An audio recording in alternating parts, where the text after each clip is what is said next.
Hello guys! Welcome back ulit sa ating channel. Ayan, ngayon, magluluto tayo ng lasagna white sauce. So, isi-share ko sa inyo kung paano ako magluto ng lasagna white sauce. Yung mga ingredients na kailangan dito, maglalagay ako sa screen on process and then maglalagay din tayo sa description box below. So, pwede kayong mag-check sa description box para doon sa measurement tsaka sa listahan ng ating mga ingredients. Okay, mag-umpisa na tayo guys. I-preheat natin yung cooking pan sa low heat. At kapag mainit na yung ating kawali, ilalagay natin yung ating butter.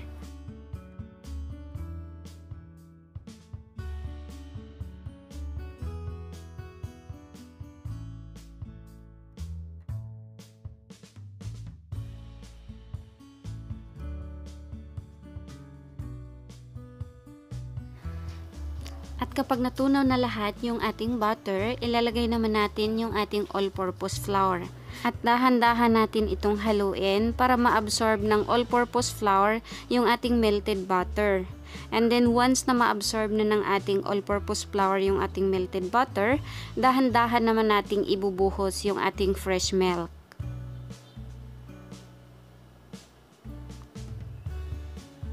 Paunti-unti lang yung pagbuhos ng fresh milk. Kasi pagkabuhos ng fresh milk, haluin natin siya and then magbuhos ulit, haluin na naman. Hanggang sa maibuhos natin yung 3 tasa ng fresh milk.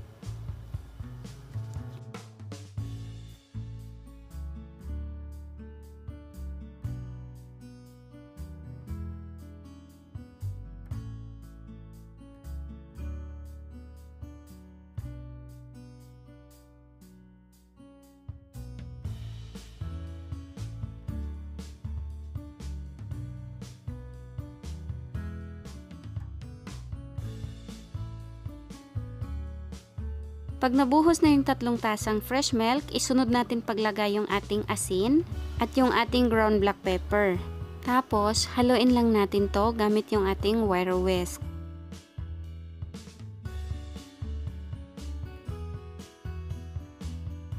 Yung gamit nating apoy dito guys, low heat lang ha. Kailangan dahan-dahan lang yung apoy.